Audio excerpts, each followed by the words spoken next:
नमस्कार। आज हम बात करने वाले हैं भारतीय न्याय संहिता की दो बहुत ही जरूरी धाराओं के बारे में। ये सजा से जुड़ी हुई हैं और अक्सर इनको लेकर बहुत कंफ्यूजन रहता है। तो चलिए आज इस कंफ्यूजन को दूर करते हैं। अच्छा, एक सवाल जो अक्सर सुनने में आता है, ये जो आजीवन कारावास या उम्र कैद होती है, क्या इसका मतलब सच में पूरी जिंदगी जेल में रहना है, या फिर जैसा हम सुनते हैं ये सिर्फ 14 या 20 साल की सजा होती है? चलिए आज इस बहुत बड़ी गलतफहमी को हमेशा के लिए खत्म करते हैं। तो सबसे पहले बात करते हैं बीएनएस की धारा 55 की।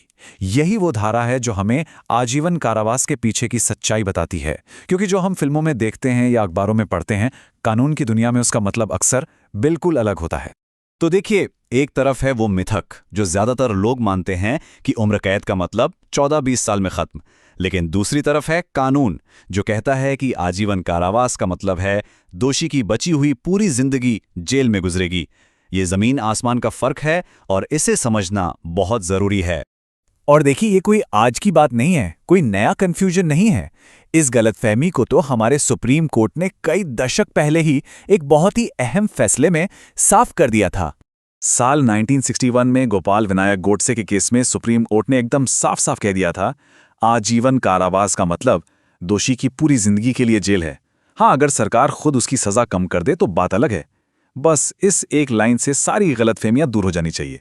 तो अब सवाल ये उठता है कि अगर आजीवन कारावास का मतलब पूरी जिंदगी है, तो फिर ये धारा 55 है किस लिए? इसका काम क्या है?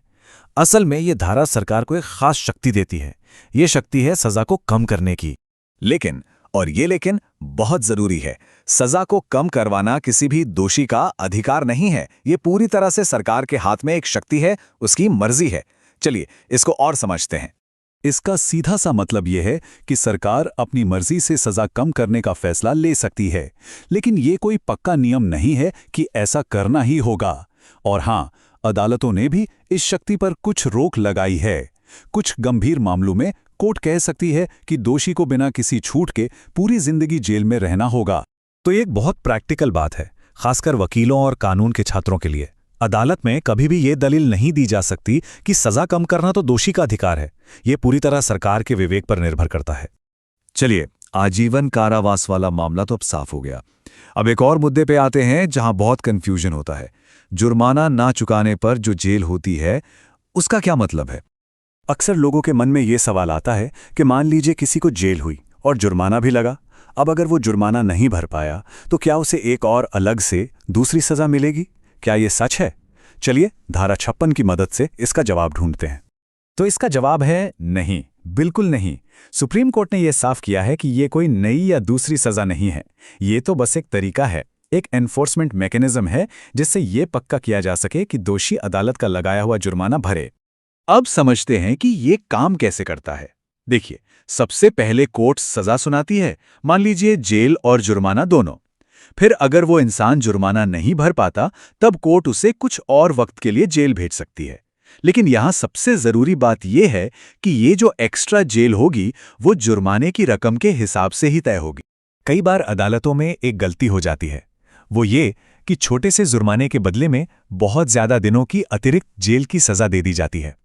अगर कभी ऐसा होता है तो ये एक मजबूत आधार है उस फैसले को ऊपरी अदालत में चुनौती देने का। तो अब मन में ये सवाल जरूर आ रहा होगा कि पुराने कानून यानी आईपीसी और इस नए कानून यानी बीएनएस में इन सेक्शंस को लेकर क्या कोई बड़ा बदलाव आया है? क्या सब कुछ बदल गया है? अच्छी खबर यह है कि ज्यादा कुछ नहीं बदला है। धारा 55 और 56 आईपीसी में भी थीं और बीएनएस में भी हैं। जो कानूनी सिद्धांत पहले था वो आज भी वही है। अगर कुछ बदला है तो वो है भाषा। पुराने कानून की मुश्किल भाषा को हटाकर अब उसे और आसान और साफ कर दिया गया है। तो कुल मिला के बात यह है कि कानून की बुनियाद वही है जो दशकों से चली आ रही थी। बस बीएनएस ने उसे और ज्यादा स्पष्ट कर दिया है ताकि किसी भी तरह का कोई कंफ्यूजन ना रहे। तो आखिर में सवाल यह है कि इन सब बारीकियों को जानना इतना जरूरी क्यों है? ये जानकारी असल में किसके काम आती है और इसका क्या फायदा है? देखिए, सजा पर जब भी बहस होती है तो यही बातें आधार बनती हैं। जो लोग जुडिशरी या प्रोसिक्यूशन के एग्जाम्स की तैयारी कर रहे हैं, उनके लिए तो ये बहुत ही ज़रूरी है। क्रिमिनल अपील ड्राफ्ट करने में ये जानकारी काम आती है।